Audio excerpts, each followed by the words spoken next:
welcome back to Go. Well, we're joined by our first mom, which happens to be my mom. Thanks for doing this interview. You're welcome, Jess. You didn't really have a choice. No, I didn't. Well, I promise it's going to be easy. Okay. I'm sure there will be no questions you can't answer. Great. So first question is, who's your favorite child, me or Eric? Oh, that's mean. I think it would depend on the day. Okay, that's fair. But most days? Well, it would depend on your age. Most days when you were younger, it was you, but when you were a teenager, it was Eric. Okay, that's fair. I was a pretty awful teenager, I'll admit that. My second question, let's start saying good things about myself here. In what ways do you think that I am like you? I always thought you were very different than me, and it always made me very proud, and I was very envious of some of your traits. But I think one of the things that we're the same at is we have a sense of loyalty to our family and our friends. You always say that you're always surprised that I am working as a reporter and working in TV.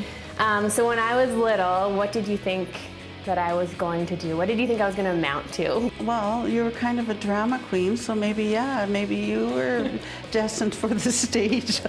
You always speak so fondly about your mom, and she's someone who I wish I could have met. Was there any piece of advice that she gave you that stuck with you? She just modeled, you know, what I would like to be as a mother. She was very patient, she was very kind. We knew she really loved us because she was always there when we were hurt. One of the things I can remember is when we were disciplined by my father, we'd have to go into the room and she always would sneak in later with cheese.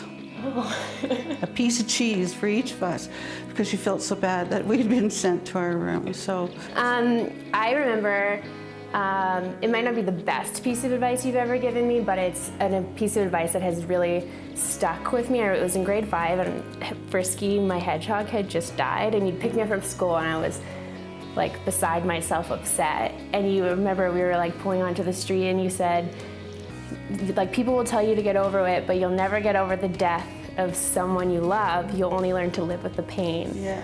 And that was like the best piece of advice you've ever given me, or something that's really stuck with me. But I was gonna ask if you had any other advice for moms out there, or maybe me, one day maybe I might be a mom. Do you have any advice that you would give me right now? Patience. Patience.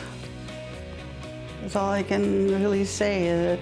Sometimes you're pushed to the point of sheer frustration, and it helps to be patient, which was really hard for me because I always wanted things to be over with, done with. And I probably pushed your patience. Yeah. The other piece of advice is to keep your kids involved in things and be involved with them at those things, because that was always such a pleasure for me to be involved in your activities and see you so successful, and to be there when you were successful. It was just, I was so proud of you all the time. So what's the best part, my final question is, what's the best part of being a mom? You were always so courageous. You took on difficult situations with such courage. I was just so proud to watch you do that. Like, you did things that made me cringe, like stand up in front of a packed auditorium and sing a song, and I'm in the back row going like this. How could she do that? And I just walked away with, gosh, she did that. I was always so proud. Aw, well, thanks, Mom.